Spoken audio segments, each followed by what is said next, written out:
राज्याच्या मुख्यमंत्र्यांनी पण सांगितलेलं आहे, गृहमंत्र्यांनी पण ह्याच्यामध्ये फार बारकाईनं सगळ्या तपास करायला सूचना दिलेल्या आहेत आणि मी पण माझ्या परीनं तशा प्रकारच्या सूचना डिपार्टमेंटला दिलेल्या आहेत. राजकारण करण्याच्या ठिकाणी जरूर आपण राजकारण करू, परंतु आपल्यातलाच एक सहकारी आपण अतिशय म्हणजे त्याचं वय देखील कमी होतं, म्हणजे जाण्यासारखं वय पण नव्हतं आणि एकंदरीतच तो इतका सगळ्यांच्यात मिळून मिसळून असायचा. त्याचं वक्तृत्व चांगलं होतं, समाजाला तो एक आपलंसं करण्याचं काम करायचा आणि हर उन्हारी तुम्हाला आठवत असेल त्यांच्या स्वतःच्या त्यांनी इफ्तार पार्ट्या ज्या करायचा तर त्याच्यामध्ये सगळ्या आणि त्याच्या सगळ्या क्षेत्रातले सिने इंडस्ट्री असेल, तुमची इंडस्ट्री असेल, उद्योगधंदे सगळ्या क्षेत्रामध्ये त्याचं अतिशय चांगले संबंध होते, मित्रत्वाचे संबंध होते आणि फार म्हणजे मला तर अजूनही विश्वासच बसत नाही की बाबा आपल्यात नाही आहे, पण झालंय ते वस्तुस्थिती आहे आणि काळाच्या नियतीच्या पुढं आपलं कुणाचंच तुमचं आमचं काही चालत नाही. आम्ही संपूर्ण पक्ष, आम्ही सगळे सहकारी जिशांच्या बरोबर आहोत, त्यांच्या कुटुंबियांच्या बरोबर आहोत, म्हणजे त्यांच्या परिवाराच्या बरोबर आहोत. या अशा पद्धतीनं आता जिशांशी पण बोलत असताना तेच सांगितलं, त्याची बहीण पण तिथं होती, त्या डॉक्टर आहेत आणि त्या पण अतिशय अशा मजबूतीनं त्या कालपासून तिथं उभ्या आहेत.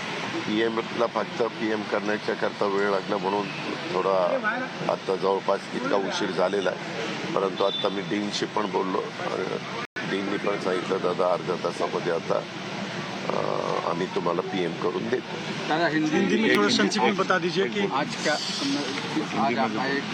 कल जो घटना हुई बम्बई में वो हमें तो बिल्कुल विश्वास नहीं हो रहा है कि ये घटना हुई है, लेकिन हमारा एक नेता बाबा सिद्दीकी ये बहुत सालों से पॉलिटिक्स में काम कर रहे हैं. यहाँ बम्बई में उन्होंने कॉरपोरेटर के नाते भी शुरू में काम किया 10 साल और उसके बाद कांग्रेस के एक MLA के नाते भी उन्होंने 99, 2004, 2009 ऐसे 3 टर्म वो चुनाव जीत के आए.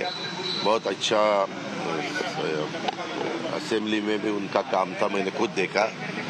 मिनिस्ट्री में भी वो थे, मिनिस्ट्री में भी उनका काम बहुत अच्छा होता था. जो भी उनका डिपार्टमेंट है उनके डिपार्टमेंट का पूरा स्टडी करके लोगों को कैसी मदद हो सकती है इसके बारे में वो ज़्यादा ध्यान देते थे. और कल जो घटना हुई है वो घटना आज तक हमें विश्वास नहीं हो रहा है कि ऐसा कुछ हुआ है, लेकिन पुलिस डिपार्टमेंट ने तुरंत उसके बारे में जानकारी शुरू की है. 2 लोगों को उनके हाथ में लगे हैं 2 लोग और भी कुछ लोग हैं, उनको ढूंढने के लिए उनको लाने के लिए 5 टीम पुलिस डिपार्टमेंट ने लगवाई है और अलग अलग स्टेट में उनको भेजा है.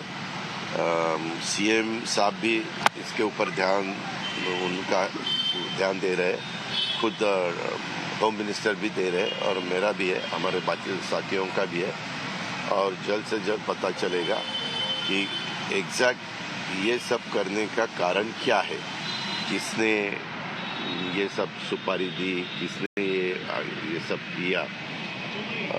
इसके बारे में तुरंत नहीं, लेकिन 1-2 दिन में ही पता चलेगा, ऐसा मुझे विश्वास है. और आज 8:30 बजे बड़ा कब्रिस्तान मरीन लाइन्स में जो है वहाँ उनको दफनाया जाएगा.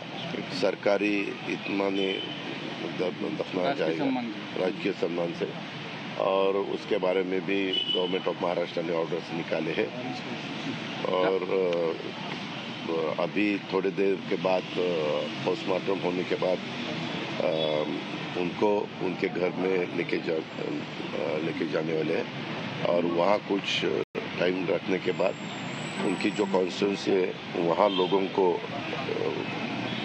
दर्शन के लिए रखने वाले हैं और फिर बाद में रात को 8:30 बजे ये सब उनके दफनाने की पूरी ये हो जाएगा। दादा, अपोजिशन लीडर यहाँ आए थे, उन्होंने कहा कि कानून व्यवस्था फेल हो चुकी है, अब पूरे महाराष्ट्र में सबको बुलेट प्रूफ जैकेट दे देना चाहिए क्योंकि सरकार और ये सब फेल है और सबको इस्तीफा देना ये चाहिए। देखो, वो तो बोलेंगे ही बोलेंगे, ये ऐसे अब बिल्कुल नहीं होना चाहिए था।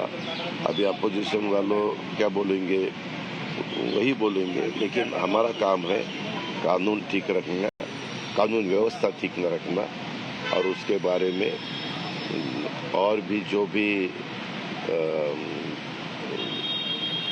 ये हमारे chief minister, deputy chief minister कल रात को खुद आए थे, उनसे पता चला, क्योंकि कल मैं पूना में था, मैं सुबह यहाँ पहुँचा, लेकिन मेरी रात को देर से देवेंद्र जी के साथ भी बात हुई, चीफ मिनिस्टर साहब के साथ भी बात हुई। उन्होंने बताया कि इसके पीछे कौन है, किसका हाथ है, ये हम ढूंढ के ही निकाल लेंगे। हम जरूर उसका बंदोबस्त करने वाले हैं जिन्होंने ये सब कदम उठाया, और अपोजिशन वालों को जो भी बोलना है वो बोल सकते हैं, लेकिन मेरी इतनी उनको विनती है कि अपना एक साथी, उन्होंने कांग्रेस में भी काम किया, हमारे महाविकास आघाड़ी में भी उन्होंने काम किया, अभी राष्ट्रवादी कांग्रेस में आके वो महायुति का भी एक घटक बने थे और अच्छी तरह से काम करने की उनकी कोशिश थी। वो स्पीच भी अच्छी तरह से देते थे, उनके एरिया में कुछ कार्यक्रम भी हुए, वहाँ लोगों ने बहुत अच्छी तरह से रिस्पांस दिया था। मैं खुद था, प्रफुल्ल भाई थे, बाबा थे, जिशान थे, सब हम थे, लेकिन जो नहीं होना चाहिए तो हुआ, इसका हमें बहुत दुख है। Thank you.